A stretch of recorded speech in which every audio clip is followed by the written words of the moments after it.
Bagaimana kita dapat menjadi orang-orang yang bersahabat, berkawan, akan tetapi perkawanan kita, persahabatan kita tidak membawa kita kepada kesengsaraan di hari akhirat nanti, di hari di mana orang-orang yang saling berkasih sayang di dunia menjadi musuh, yang saling menghujat satu sama lain kelak di akhirat. Kita tidak ingin menjadi salah satunya. Kita ingin menjadi orang-orang yang terus di akhirat nanti bersama-sama dengan orang-orang yang kita cintai. Wajma'na wa ahbaban lana fi darikal firdaus ya rajwana. Kita ingin menjadi orang-orang yang berkumpul bersama-sama dengan orang-orang yang kita sayangi di surga firdausnya Allah Subhanahu wa taala. Untuk itu kita mau belajar hal-hal yang seperti ini, bagaimana memilih kawan dan apa saja adab kita, apa saja tata cara kita, bagaimana kita bersikap kepada kawan-kawan kita. Insyaallah kita akan pelajari pada pagi hari ini.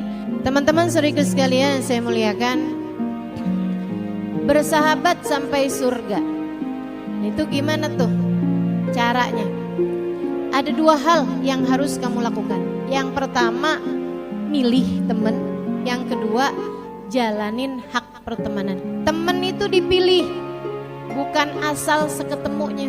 Teman itu dipilih, bukan asal sama siapa aja deh, mumpung ada yang mau temenin gue.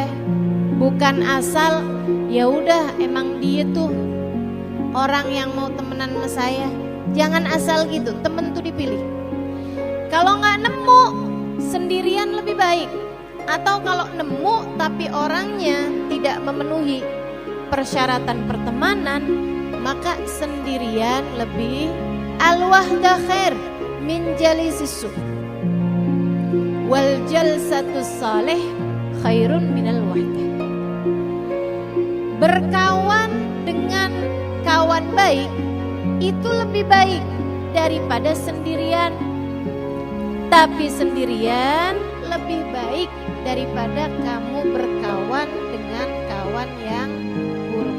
Kenapa gitu? Sebab Nabi Muhammad bilang, al-mar'u ala dini khalilih falyunduril mar'u mimman yukhalil.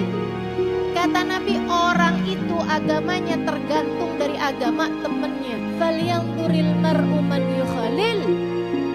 Kata Nabi Muhammad, maka hendaklah seseorang ngeliat siapa yang dia temenin. Jadi kalau ada orang bilang, kamu kok milih-milih berteman? Saya ngikutin perintah Nabi Muhammad. Katanya syair ini sangat terkenal, kalau anak pesantren pasti hafal nih, atau seenggaknya tahu lah syair ini. Anil mar'i la tasal wasal an qarinihi fa innal qarin bil muqarin yaktadi. Anil mar'i la tasal, terhadap seseorang kamu gak usah tanya siapa dia. Tanya aja siapa temennya. Pengen nih kenal sama seseorang gitu ya, pengen tahu orang ini kayak gimana. Anggap nih ibu-ibu lagi nyari calon mantu, mau tahu nih anak perempuan nih kayak gimana, cocok nggak buat anak laki-laki kamu. Nggak usah susah-susah. Jangan tanya siapa dia, tapi liatin siapa temen-temennya. Kenapa? Fa'innal qarin bil muqarin yaqtadi. Karena sesungguhnya kawan dengan yang dikawani, teman sama temenannya dia, itu yaqtadi akan saling ikuti. Nah ini, saudara sekalian. Jadi yang pertama yang harus kamu lakukan adalah milih teman. Milihnya apa kriterianya? 5. Yang pertama al-aqlu. Milih teman mesti yang berakal. Jangan berkawan sama orang ahmak yang kalau ngomong nggak pakai nalar, yang kalau ngomong nggak idealis, nggak sesuai sama fakta. Cari orang yang berakal. Yang kedua, teman-teman saya sekalian, husnul khuluq. Cari temen tuh yang baik akhlaknya. watak tuh nular. Bahkan seorang ulama bilang, kalau kamu nih berteman sama orang yang gak baik, atau barengan untuk waktu yang cukup lama sama orang yang gak baik, coba aja liatin berapa lama kemudian kamu ngerasa, kok saya ada perbuatan-perbuatan yang dulu tidak berani kamu lakukan menjadi berani kamu lakukan. Kenapa nih? Kok bisa begini? Nah, ketularan. Jadi yang nular bukan cuma virus, perbuatan gitu ya, tiba karakter itu nular. Makanya pilihlah teman yang baik. Siapa teman yang baik? Yang bisa menguasai keinginannya, mauannya, dan bisa menguasai kemarahan, dan dapat menguasai syahwat dan keinginannya. Kamu punya akal, teman-teman sekalian, dan akal kamu itu bisa kamu pakai untuk mampu mengendalikan rasa hati. Orang yang berakal, rasa hatinya di balik akalnya. Jadi kalau mau marah mikir dulu, kan begitu? Itu orang yang berakal. Kira-kira gimana nih? Marah saya nih sesuai syariat apa enggak? Marah saya syar'i apa enggak? Alasannya dibenarkan apa enggak secara syariat? Kan gitu. Kalau kemudian, oh bener kok sesuai nih sama syariat, saya memang layak marah nih karena saya punya anak tinggal sholat, boleh marah saya, kan gitu. Anak saya ninggal ibadah kepada Allah, anak saya ketahuan buka auratnya, saya layak marah. Nah, cuman tinggal bagaimana menjadikan kemarahan tersebut caranya sesuai sama. Yang kedua, berakhlak baik. Jangan mau berkawan sama orang yang akhlaknya nggak baik. Kata Nabi Muhammad alaihissalam, sesungguhnya permisalan kawan yang baik seperti orang yang jual minyak wangi. Bai'il misik, kata Nabi, penjual minyak wangi. Kamu dikasihnya atau kamu beli dari dia. Kita masuk nih ke toko minyak wangi. Apa yang akan terjadi? Kamu beli. Kalau kamu punya duitnya, kan gitu ya? Kamu akan beli. Itu satu. Atau yang kedua, kamu nggak beli sekalipun. Kalau orangnya kemudian, nih enak nih, yaudah deh, kamu saya kasih deh, pakai deh, enak nih wanginya nih, kan begitu? Kalau orangnya dermawan, si yang penjual minyak wanginya. Itu dua.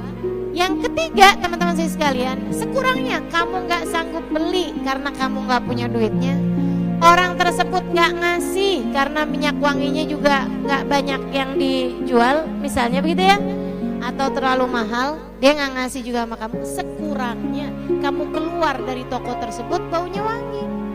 Orang yang berteman sama orang soleh, orang yang berteman sama orang baik, orang yang berteman sama orang yang punya nilai di mata Allah, teman-teman saya sekalian, orang mulia, itu pasti salah satu dari tiga orang ini. Ada yang dia punya kekuatan hati untuk ngambil dari kebaikan orang tersebut, beli, kan begitu ya? Dia punya kekuatan hati, dia punya kemampuan untuk beli, dia belajar dari orang soleh, dia praktekkan itu dalam dirinya, sehingga kayak contoh yang pertama tadi itu dia beli. Atau teman-teman saya sekalian, dia nggak cukup mampu buat belajar, dia cuma seneng aja temenan sama orang soleh kayak gitu kan. Dia nggak cukup mampu buat belajar dari orang soleh dan mengikuti jalannya, akan tetapi orang soleh tersebut yang memberi kepadanya, ngasih tahu dia, ngebimbing dia, ngingetin dia, ngomongin dia, ngedoain dia, itu sama kayak dikasih minyak wangi tersebut. Atau sekurangnya, andai pun dianya nggak ngasih apa-apa, orang soleh nih gitu kan, dia nggak ngasih apa-apa, tapi kamu pun juga nggak cukup mampu untuk membeli kebaikan-kebaikan dari dirinya, nggak cukup mampu belajar dari dia, sekurangnya nama kamu bagus, temennya orang soleh. Dan perumpamaan kawan yang buruk, kata Nabi, seperti tukang las. Kayak gimana tuh? Kamu terbakar, karena percikan apinya, atau dia akan mencelakakanmu karena kesembronoannya. Gitu ya? Kamu yang terlalu deket-deket, padahal dia lagi ngelas, yang akhirnya baju kamu bisa kebakar, begitu kan? Atau tangan kamu ada yang kena apinya, kena percikan apinya, atau dianya yang sembrono sehingga kamu kemudian terbakar, atau sekurangnya andai dia nggak membakarmu, nggak membuatmu celaka, atau kamu tidak menjadi celaka karenanya, sekurangnya kamu keluar dari situ dengan bau yang nggak enak. Yang ketiga, teman-teman saya sekalian, punya takwa. Jadi jangan temenan sama orang fasik, soleh kepada Allah maksudnya. Takwa, punya takwa, nggak berkebiasaan mengerjakan dosa kecil, dan juga tidak meninggalkan kewajiban. Karenanya saya sering sampaikan, jangan temenan sama orang gak sholat. Kenapa gitu? Allah aja dia tinggalin, apalagi kamu. Bahasa gampangnya, gitu kan ya? Allah aja dia gak peduli. Orang ya, aturan Allah gak manfaat buat dia, aturan siapapun gak ada yang manfaat baginya. Maka teman-teman saya sekalian, jangan mau temenan sama orang gak sholat. Jangan mau temenan. Jangan mau temenan sama, mohon maaf, orang yang suka minum minuman keras. Jangan suka temenan, mohon maaf, perempuan merokok. Kalau udah kamu lihat perempuan merokok, gitu kan, dengan baju yang minimalis, dan dia ngerasa dia keren dengan itu, nah nih, dah cari aman, ya kan begitu? Cari aman, dah nggak usah, jangan. Saudara sekalian, udah bisa ditebak kemana arah berpikirnya. Maka teman-teman saudara sekalian, dah jangan mau berteman dengan orang yang nggak baik. Jangan mau temenan sama orang yang nggak baik akhlaknya, kayak tadi tuh rewet misalnya, gitu kan ya. Mana kalau ngomong bahasanya kasar, dan jangan mau temenan juga sama orang yang tinggal Allah, gak punya takwa. Temenanlah sama orang yang punya takwa. Yang keempat, jangan mau temenan sama orang yang cinta dunia. Maksudnya yang terlampau ambisi sama dunia, yang kalau ngukur orang semuanya sama dunia, gitu kan? Yang cintanya sama dunia tuh bikin dia kayak menghalalkan segala cara. Yang pokoknya urusan sama dia tuh yang namanya bahagia adalah materi, sama dengan harta, gitu. Udah deh, gak usah temenan sama yang model begitu. Kamu akan tersiksa, satu. Sama yang keduanya, kalaupun kamu gak tersiksa, ya karena kamu juga sama-sama cinta dunia, itu teman-teman sekalian bakal nambah kecintaanmu terhadap dunia gara-gara temanmu tersebut. Nanti yang ada dalam pikiranmu cuma angka, dan gak ada enak-enaknya kalau hatimu hanya dipenuhi dengan angka belaka. Yang terakhir teman-teman saya sekalian, saya udah sampaikan juga tadi, kejujuran.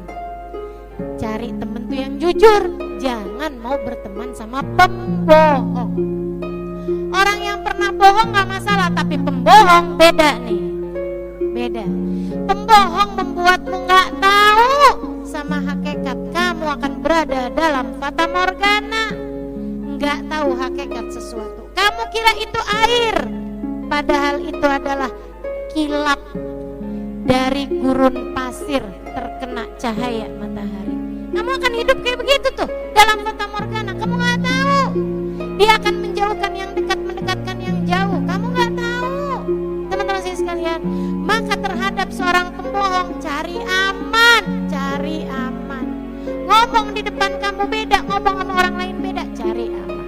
Jadi yang pasti pilihlah yang jujur, gitu.